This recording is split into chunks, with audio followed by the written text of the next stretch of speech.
Imagine two tigers eyeing the same juicy steak, Qin and Zhao, the most ferocious powers of the Warring States era in China. Shangdang, a land dripping with riches and strategic veins, was the steak in question. Zhao snatched it, and Qin roared with hunger. War clouds brewed darker than the darkest hour before dawn. This is a meat grinder of ancient China, where 500,000 souls were ground to dust and fed to the insatiable kings. Welcome to my channel. Today we're talking about Battle of Changping, recognized as the bloodiest and cruelest battle in ancient China. As many as 750,000 people died in this battle. Now we're going back to 2,000 years ago to witness the battle change Chinese history forever. Into 65 BC, Qin's hungry jaw snapped shut on an, isolating Shangdang and attempting to occupy it. King Shaocheng of Zhao, eyes fixed on the prize, swallowed it whole without considering the risk of free gift. Sure enough, Qin was very furious with Zhao's theft and sent troops to attack Changping in an attempt to recapture the Shangdang area. Into 60 BC, the Battle of Changping officially broke out. King of Zhao sent an old general Lian Po, Zhao's iron wall, to face the inevitable Qin storm. Lian Po is an old general with extremely rich military experience, knows that it's not wise to fight head-on with the Qin army, as the Qin army, which established a complete military merit system, was a terrifying war machine very hard to combat. He wasn't about to send his boys into a meat grinder. Instead, he used the mountains to build several fortresses comparable to the Maginot Line. Not only stones and mortar, but also time and patience. His plan was to lure Qin in, bleed their resources like a leaky bucket, and crush them when they were weak. Therefore, he stayed behind closed fortress for several months, and Qin had no way out. He called it "Watch the Grass Grow" warfare, and Qin hated it so much, because it was obvious that Qin was much further away from Shangdang than Zhao. This means that Qin needs to spend far more resources for the army's supplies. But Qin wasn't just a muscle-bound brute. They had their cunning leader, King Zhaoxiong of Qin. He used a lot of money and spies to spread rumors in the capital of Zhao. Qin was only afraid of Zhao Kuo, the son of the famous General Zhao Shi, and Lian Po was a coward and not worth fearing. The young and ambitious King Shaocheng of Zhao, hungry for glory like a tiger cub, fell foul of their bait. The king was also very dissatisfied with Lian Po's defensive posture, not only because of the food supply, but also because, as a young king, he was eager to win one victory to consolidate his position.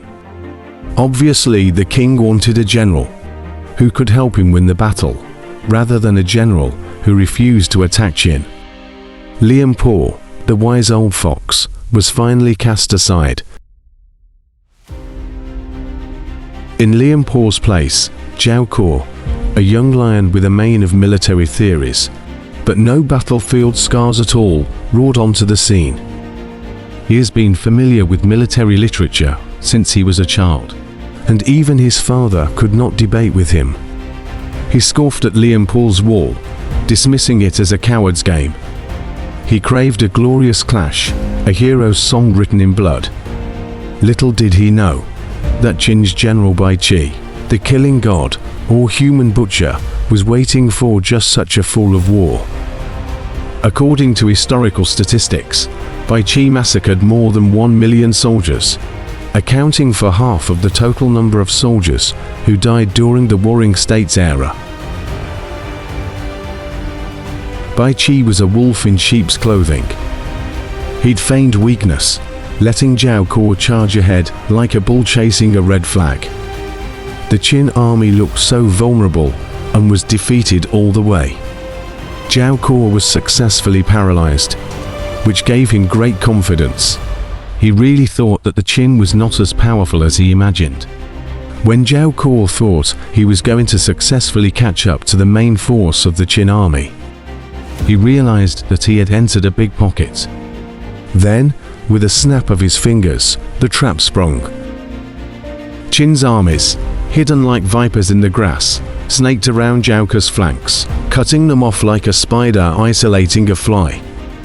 Bai Qi successfully cut off Zhao retreat, and withstood Zhao several attempts to boycott, trapping Zhao in a narrow river valley. Zhao completely lost contact with the outside world, and also lost his food supply.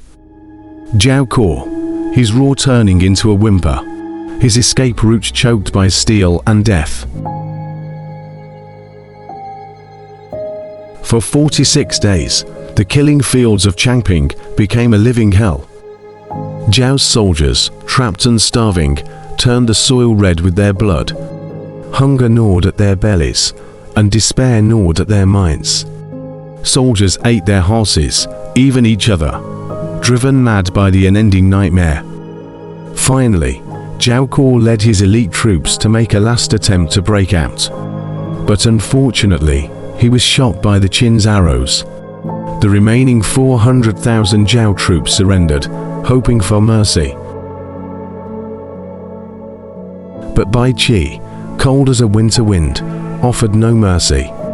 He had a solution for Qin's prisoner problem, a solution as chilling as the frost on a butcher's blade. On the other hand, Bai Qi did not have enough food for Zhao soldiers, so he ordered his soldiers to kill every Zhao captive.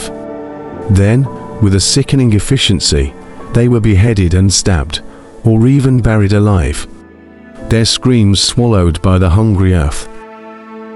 Only 240 little boys, spared to spread fear to Zhao like whispers in the wind, were left to tell the tale.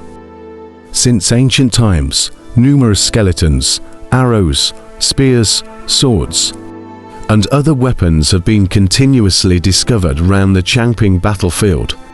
The skeletons are piled upon each other, impossible to be completely cleared away.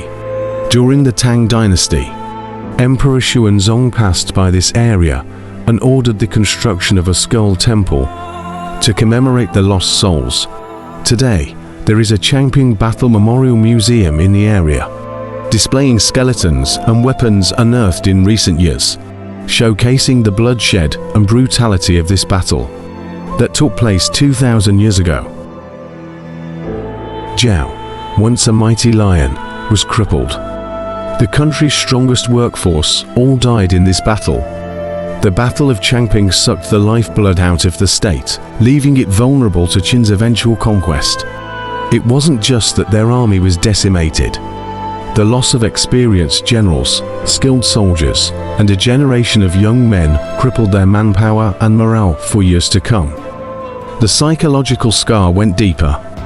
The image of 400,000 souls killed haunted their dreams, a chilling testament to Qin's ruthlessness. Until now, in Gaoping, where the Battle of Changping took place, there is still a dish called Bai Qi meat, which expresses the hatred of local residents towards Bai Qi. There is also an idiom talking military strategy on paper that is still used in China. This is the biggest ridicule and contempt for the young General Zhao, who was too young and naive for the battle. It was precisely because he was so careless about the security of the rear that 400,000 Zhao troops were destroyed in Changping. This wasn't just a battle. It was a turning point, a blood-soaked line in the sand that changed the course of Chinese history. Qin, emboldened by their victory and fueled by the spoils of war, grew even more dominant. They plundered Zhao's lands, sowed discord among its remaining allies, and tightened their grip on the warring states like a python constricting its prey. But Changping's legacy wasn't solely one of Qin's triumphs. It sparked a defiant spirit in other states, a shared fear and hatred of Qin's brutality. Alliances shifted, strategies evolved, and the remaining states, though weakened, vowed to resist Qin's tyrannical ambitions. They knew that, if they fell, their fate would be the same as Zhao's, buried alive in the blood-soaked earth of their homeland. The battle may be long over, but the earth of Changping whispers its story. It whispers of heroes and falls, of courage and despair, of a brutal dance of power that forever changed the face of China. It's a story that deserves to be heard, a lesson that demands to be remembered. Thank you for watching. If you like this video, don't forget to like, subscribe and share for more fascinating Chinese history tales.